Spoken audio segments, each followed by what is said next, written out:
So hello everyone, welcome back to new video. तो दोस्तों, जैसे कि आप लोगों को पता है, हम उत्तराखंड के इतिहास के बारे में यहाँ पर जो सीरीज चला रहे हैं, जिसमें हमने अभी तक 2 चैप्टर कंप्लीट कर लिए हैं।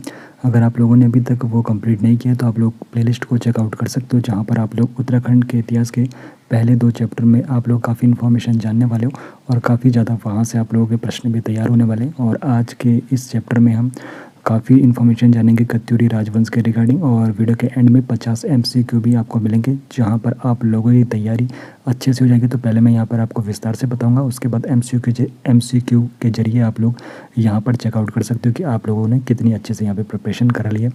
तो कत्यूरी राजवंश का संस्थापक कौन था, तो ये कई बार प्रश्न बन चुका है। तो कत्यूरी राजवंश का जो संस्थापक है, इसके संबंध में इतिहासकारों में काफ़ी ज़्यादा मतभेद देखने को मिलता है। कुछ इतिहासकारों का मानना है कि वसंत देव कत्यूरी राजवंश का संस्थापक था, लेकिन कुछ अन्य उन्हें कार्तिकेयपुर राजवंश का संस्थापक मानते हैं। लेकिन आपको बता दो, जो बागेश्वर से त्रिभुवन राय का जो शिलालेख मिला था, और जो इतिहासकार है एटकिंसन, तो उनके शोध के अनुसार वसंत देव को ही कत्यूरी राजवंश का संस्थापक माना गया। तो देखो, कत्यूरी जो राजवंश है, इसका संस्थापक किसे माना गया है? वसंत देव को। और कार्तिकेयपुर जो राजवंश है, इसका संस्थापक भी कौन था? वसंत देव। तो यानी कि जो ये दोनों राजवंश हैं, यानी कि ये जो राजवंश है कत्यूरी और कार्तिकेयपुर राजवंश, ये एक ही था। तो यहाँ पर जो बागेश्वर से यहाँ पर त्रिभुवन राय का शिलालेख मिला था, तो उसमें भी यहाँ पर ये जानकारी हमें पता चलती है कि कार्तिकेयपुर राजवंश का जो संस्थापक था वो वसंत देव था, और कत्यूरी राजवंश भी कार्तिकेयपुर राजवंश का ही भाग था। और जो इतिहासकार है एटकिंसन, तो इनके शोध के अनुसार भी वसंत देव को ही कत्यूरी राजवंश का संस्थापक माना जाता है। तो इससे पूरी तरह ये सिद्ध होता है कि जो कत्यूरी राजवंश है और कार्तिकेयपुर राजवंश है, ये राजवंश एक ही थे। तो प्राचीन काल में इसे कार्तिकेयपुर राजवंश कहा जाता था, और मध्यकाल में फिर कत्यूरी राजवंश के नाम से ये जाना जाने लगा। ठीक है। और कत्यूरी राजवंश के बारे में जानकारी कहाँ से मिलती है? तो कत्यूरी जो राजवंश है, इसके बारे में जो जानकारी हमें मिलती है, लोक कथाओं से मिलती है, स्थानीय लोगों के द्वारा मिलती है, और कुमाऊं क्षेत्र के विभिन्न स्थानों से हमें कत्यूरी राजवंश के बारे में जानकारी मिलती है। और इन स्रोतों से कत्यूरी शासन और उनके शासकों के बारे में हमें महत्वपूर्ण विवरण भी मिलते हैं। और गोलू देवता के बारे में भी आप लोगों ने ज़रूर सुना होगा। तो गोलू देवता कौन थे और उनका कत्यूरी राजवंश से क्या संबंध है, इसके बारे में आपको बताऊं। तो गोलू देवता जो है, कुमाऊं में अत्यंत प्रसिद्ध ये हैं, और इन्हें न्याय के देवता के रूप में भी पूजा जाता है। तो न्याय के देवता के रूप में किन्हें पूजा जाता है? गोलू देवता को पूजा जाता है। और वह कत्यूरी राजवंश के एक राजकुमार थे, और बाद में फिर ये राजा भी बने थे, और अपने न्यायप्रिय स्वभाव के लिए ये जाने जाते थे। तो गोलू देवता का संबंध किससे? कत्यूरी राजवंश से। और अगर इनके पिता के बारे में आपको बताऊं, तो इनके पिता का नाम था झालूराय देव, इनके पिता का नाम था। और जो इनकी माता थी, इनकी माता का नाम कलिंगा था। और बचपन से ही जो गोलू देवता है चमत्कारी माने जाते हैं। तो गोलू देवता की जो कहानी है, वो आज भी कुमाऊं में काफ़ी ज़्यादा प्रचलित है, और इन्हें चितई गोलू देवता के नाम से भी जाना जाता है। तो चितई गोलू देवता के नाम से किसको जाना जाता है? गोलू देवता को जाना जाता है। आगे बढ़ने से पहले आपको बताना चाहता हूँ, अगर आप लोग हमें फाइनेंशियली सपोर्ट करना चाहते हो, तो आप लोग इस QR कोड को स्कैन करके सपोर्ट दिखा सकते हो। और अगला यहाँ पर टॉपिक है राजूला मालुसाई की प्रेम कहानी के संबंध में। तो ये भी कत्यूरी राजवंश से इनका संबंध है। किस प्रकार इनका संबंध है? तो देखो, राजूला और जो मालुसाई है, तो उत्तराखंड की एक प्रसिद्ध प्रेम कहानी इनकी रही है। तो इस कहानी में जो मालुसाई है, कत्यूरी राजवंश का ये एक राजकुमार था। और जो राजूला थी, तो राजूला बोड क्षेत्र जो कि चमोली गढ़वाल में था, तो वहाँ की एक राजकुमारी थी। तो इनकी जो कहानी है, उसमें ऐसा बताया जाता है कि जो मालुसाई थे, जो कत्यूरी राजवंश के राजकुमार थे, तो इनके पिता थे दिलासा, और जो राजूला थी, उनके पिता थे सोनपत सौका। तो इन्होंने क्या करा था कि जो दिलासा और सोनपत सौका थे, इनकी संतान नहीं हो रही थी, तो संतान प्राप्ति के लिए फिर ये बैजनाथ मंदिर में जाते हैं, जहाँ पर ये मन्नत मांगते हैं, और फिर ये प्रतिज्ञा करते हैं कि एक को अगर पुत्र होता है और दूसरी को पुत्री होती है, तो दोनों आपस में इन दोनों का विवाह करा देंगे। और फिर ये कहानी उत्तराखंड में काफ़ी ज़्यादा लोकप्रिय हुई थी, और कत्यूरी राजवंश के सांस्कृतिक और सामाजिक पहलुओं को ये दर्शाती है, राजूला और मालुसाई की ये प्रेम कहानी। कत्यूरी जो शासन का अंत कैसे हुआ और यह किन शाखाओं में विभाजित हुआ है? तो देखो, कत्यूरी जो शासन है, इसका अंत उत्तराखंड में किस प्रकार होता है? तो देखो, मध्यकाल में क्या होता है, कत्यूरी शासन आंतरिक कलह और बाहरी आक्रमणों के कारण काफ़ी ज़्यादा कमज़ोर हो जाता है, जिसके परिणाम स्वरूप इसका यहाँ पर विघटन हो जाता है। लेकिन जो ये राजवंश था, कई शाखाओं में भी विभाजित हो गया था, जिसमें से जो इसकी प्रमुख शाखाएँ थी, कत्यूर के आसंती देव वंश था, अस्कोट का रजवार, कत्यूर के बैजनाथ साकती, ड्यूटी के केवल पाली पछाव साकती, सिरा साकती, सोर साकती। तो जो यहाँ पर कत्यूरी साकती तो अलग अलग यहाँ पे शाखाओं में ये विभाजित हो गई थी। और इन शाखाओं में सबसे ज़्यादा जो प्रसिद्ध और शक्तिशाली था वो आसंती देव वंश था। अब जो आसंती देव वंश था तो इसके बारे में आपको बताऊं तो इसके जो संस्थापक थे आसंती देव वंश के क्या थे, संस्थापक थे। और कत्यूरी राजवंश की एक प्रमुख शाखा थी और काफ़ी ज़्यादा शक्तिशाली थी। और आसंती देव वंश की जो स्थापना करी किसने करी है, आसंती देव ने करी है। तो प्रारंभ में जो इनकी राजधानी रहती है, आसंती देव वंश की राजधानी जोशीमठ में रहती है, लेकिन बाद में ये फिर रणचोलाकोट कत्यूरी घाटी में अपनी राजधानी को स्थानांतरित कर देते हैं। और जो आसंती देव वंश था इसका जो सबसे शक्तिशाली शासक था वो ब्रह्मदेव था। और इतिहास में इसको एक क्रूर शासक के रूप में भी जाना गया और जो अपनी जनता को काफ़ी ज़्यादा यहाँ पर कष्ट भी देता था। लोक कथाओं और जागरणों में इसको वीरमदेव और वीरदेव के नाम से भी जाना गया। किसको, ब्रह्मदेव को। ब्रह्मदेव और तैमूरलंग के बीच क्या संबंध है, तो ब्रह्मदेव जो था ये आसंती देव वंश का अंतिम शासक था। तो तुजुक ए तैमूरी जो तैमूरलंग की आत्मकथा है, तुजुक ए तैमूरी, तो इसमें ऐसा उल्लेख मिलता है कि 1398 ईस्वी में क्या हुआ था, तैमूरलंग ने हरिद्वार पर आक्रमण किया था और फिर इसका सामना ब्रह्मदेव से हुआ था जहाँ पर ब्रह्मदेव की मृत्यु हो गई थी। और इसी के साथ यहाँ पर अशांति करना आसंती देव वंश का भी अंत हो गया था। और यह घटना कत्यूरी राजवंश का पतन का एक महत्वपूर्ण यहाँ पर कारण मानी जाती है। अब देखो जिया रानी कौन थी और उनका कत्यूरी राजवंश से किस प्रकार संबंध था, तो जिया रानी भी काफ़ी महत्वपूर्ण यहाँ पर है। तो जिया रानी को कत्यूरी राजवंश की राजमाता कहा जाता है। तो जिया रानी को कत्यूरी राजवंश की राजमाता के रूप में जाना जाता है। और इनका बचपन का नाम आपको बताऊँ तो इनका बचपन का नाम था मौला देवी पुंडीर, जिया रानी का बचपन का नाम था। और इनके जो पिता थे रुड़की हरिद्वार के शासक थे अमरदेव पुंडीर, इनके पिता का नाम था। और जिया रानी को कुमाऊँ की लक्ष्मीबाई के नाम से भी जाना जाता था। और जो इनके पति थे, इनका पति का नाम प्रीतम देव था जिनको पृथ्वीपाल भी कहते थे। तो ये आसंती देव वंश के एक राजा थे। तो लोक कथाओं में ये भी जाना जाता है कि जिया रानी जो थी इन्होंने तैमूरलंग के साथ एक युद्ध में विजय प्राप्त की थी जिससे उन्हें बहुत ख्याति भी मिली थी। और जिया रानी जो गुफा है उन्हीं के नाम पर स्थित है और ये कहाँ पर है, रानी बाग में ये स्थित है। अब एक बार विस्तार से पूरी जानकारी ले लेते ताकि आपका रिवीजन, क्विक रिवीजन यहाँ पर हो जाए और उसके बाद फिर हम यहाँ पर एमसीक्यू शुरू कर देंगे। तो कत्यूरी राजवंश का जो परिचय है और इसकी उत्पत्ति किस प्रकार होती है, तो देखो कत्यूरी जो राजवंश है उत्तराखंड का मध्यकालीन इतिहास का ये एक महत्वपूर्ण हिस्सा है। और इतिहासकार में जो इतिहासकार रहे उनकी जो यहाँ पर इसकी उत्पत्ति के बारे में अलग अलग राय रही है। तो एक मत ये बताता है कि जो कत्यूरी राजवंश है उत्तराखंड में एक नई राजनीतिक शक्ति के रूप में उभरा है और इसके जो संस्थापक है वसंत देव थे। लेकिन जो दूसरा मत यहाँ पर इतिहासकारों में रहा है तो कत्यूरी राजवंश वास्तव में प्राचीन काल के जो कार्तिकेयपुर राजवंश था इसी का दूसरा नाम था। तो इस मत के अनुसार कार्तिकेयपुर राजवंश को मध्यकाल में कत्यूरी राजवंश के नाम से जाना जाता है। तो दूसरा मत ये यहाँ पर बताता है। तो इसकी जानकारी हमें कहाँ से मिलती है, तो बागेश्वर से जो यहाँ पर त्रिभुवन राय का जो शिलालेख मिला था उससे इस बात का यहाँ पर समर्थन होता है कि जो कत्यूरी राजवंश है जिसके संस्थापक वसंत देव थे, कार्तिकेयपुर राजवंश के भी वही संस्थापक थे। और यह इस बात की पुष्टि करता है कि दोनों जो राजवंश है एक ही थे।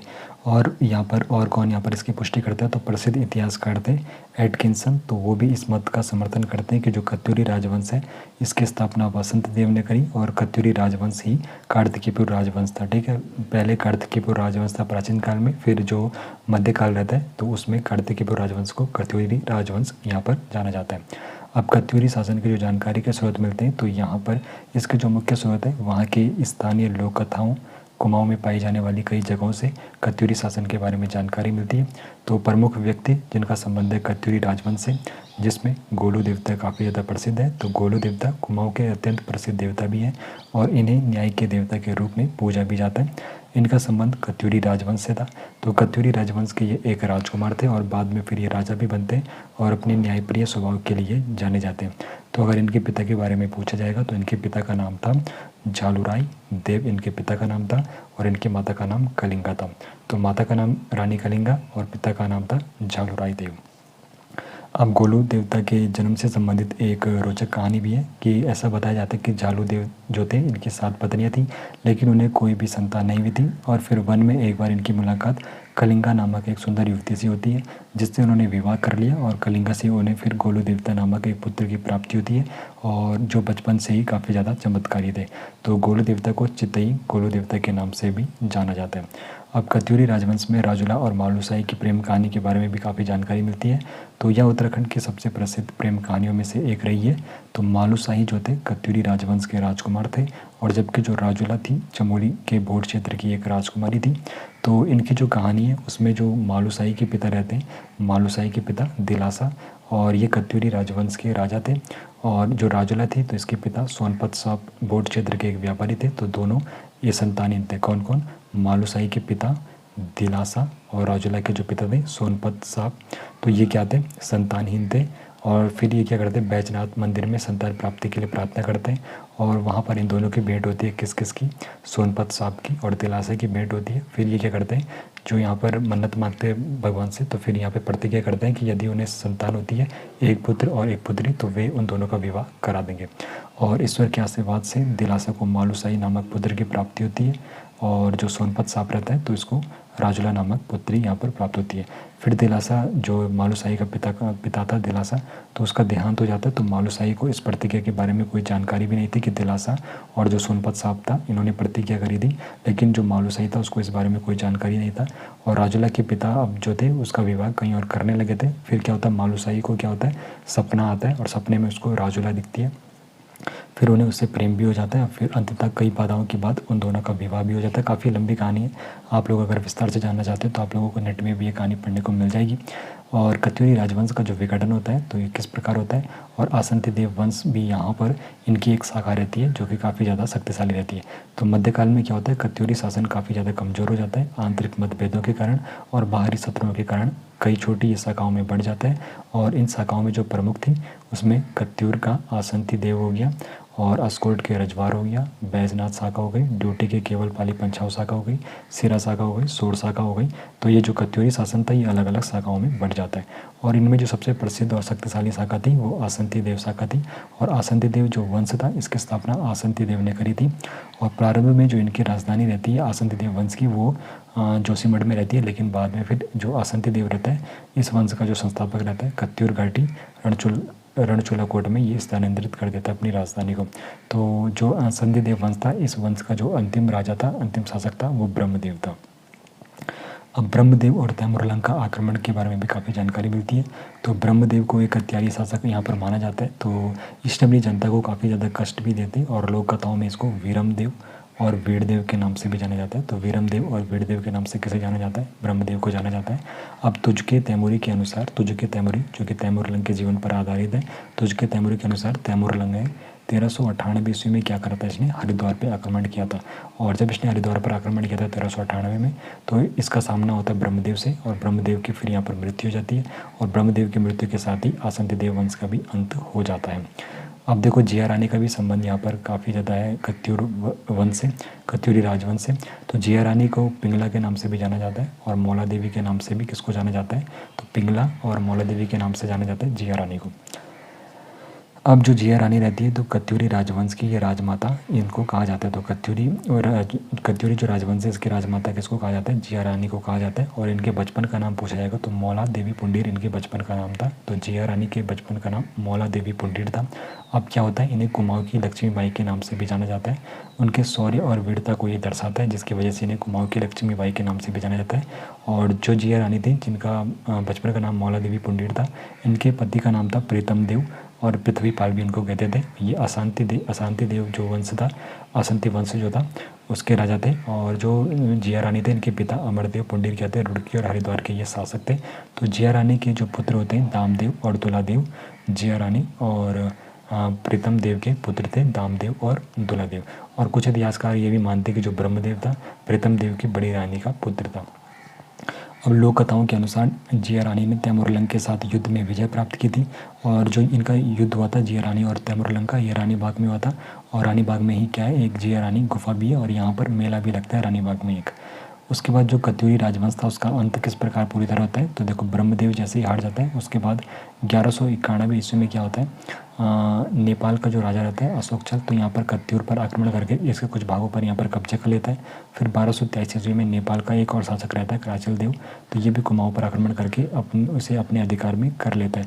तो फिर कत्यूरी जो यहाँ पर राजवंश था, तो आंतरिक विभाजन होता है, आपसी मतभेद होता है और लगातार यहाँ पे बाहरी आक्रमण रहते हैं, जैसे तैमूर लंग का हो गया, अशोक चल का हो गया, कराचल देव हो गया। तो यह कारण कत्यूरी राजवंश फिर धीरे धीरे यहाँ पर समाप्त होता गया। और कत्यूरी राजवंश के पतन के बाद फिर कुमाऊँ में चंद राजवंश और गढ़वाल में परमार राजवंश का उदय होता है। तो उसके बारे में हम जानेंगे किस प्रकार कुमाऊँ में चंद राजवंश का उदय हुआ और गढ़वाल में परमार राजवंश का उदय हुआ आने वाली वीडियोज़ में। अब यहाँ पे MCQ टाइप जो प्रश्न है आप लोगों के लिए डायरेक्ट प्रश्न है, तो देखते हैं आप लोगों का कितना यहाँ पर अच्छे से रिवीजन हुआ है, कितने आप लोग यहाँ पे सही जवाब देते हो। तो कत्यूरी राजवंश के संस्थापक कौन थे, तो सबसे पहले आपको बताना है कत्यूरी राजवंश के संस्थापक कौन थे, तो ये आपको बताना है। ऑप्शन ए इसका सही जवाब हो जाएगा, बिल्कुल सही। कत्यूरी राजवंश के संस्थापक थे वसंत देव। और अगर कार्तिकेयपुर राजवंश पूछा जाएगा तो कार्तिकेयपुर राजवंश के भी संस्थापक थे वसंत देव। उसके बाद किस शिलालेख से पता चलता है कि वसंत देव कार्तिकेयपुर राजवंश के भी संस्थापक थे, तो ये हमें पता चलता है जो बागेश्वर का त्रिभुवन राय का शिलालेख था, इससे हमें ये जानकारी मिलती है। तो एक बार पहले इस एरोप्लेन को जाने देते हैं, नहीं तो इसका जो साउंड है काफ़ी ज़्यादा डिस्टर्ब यहाँ पर क्रिएट कर सकता है, जिसकी वजह से आपको यहाँ पर परेशानी का सामना करना पड़ सकता है। अब देखो यहाँ पर फिर प्रश्न बन चुका है, किस शिलालेख से पता चलता है कि जो वसंत देव है कार्तिकेयपुर राजवंश का भी संस्थापक था, तो बागेश्वर का जो त्रिभुवन राय का शिलालेख था, इससे हमें पता चलता है कि जो वसंत देव है कार्तिकेयपुर राजवंश का संस्थापक था। अब प्रसिद्ध इतिहासकार थे एटकिंसन, तो इनके अनुसार कत्यूरी राजवंश की स्थापना किसने करी, तो इनके अनुसार भी वसंत देव ने क्या करी थी, कत्यूरी राजवंश की स्थापना करी थी। अब कत्यूरी शासन के बारे में जानकारी मुख्य रूप से कहाँ मिलती है, तो कत्यूरी जो शासन है इसके बारे में मुख्य रूप से हमें जानकारी मिलती है स्थानीय लोक कथाएँ और कुमाऊँ की जगहों से हमें कत्यूरी राजवंश के बारे में इन्फॉर्मेशन मिलती है। कुमाऊँ में जो न्याय के देवता के रूप में किसे पूजा जाता है, तो गोलू देवता जो है जिनका संबंध कत्यूरी राजवंश से, तो कुमाऊँ में न्याय के देवता के रूप में इनको पूजा जाता है। गोलू देवता का संबंध किस राजवंश से, तो गोलू देवता का संबंध कत्यूरी राजवंश से था। गोलू देवता के पिता का नाम क्या था, तो गोलू देवता के जो पिता का नाम था जालूराय देव, इनके पिता का नाम था झालू राय देव, इनके पिता का नाम था। और गोलू देवता की जो माता है तो रानी कलिंगा, इनकी माता का नाम था।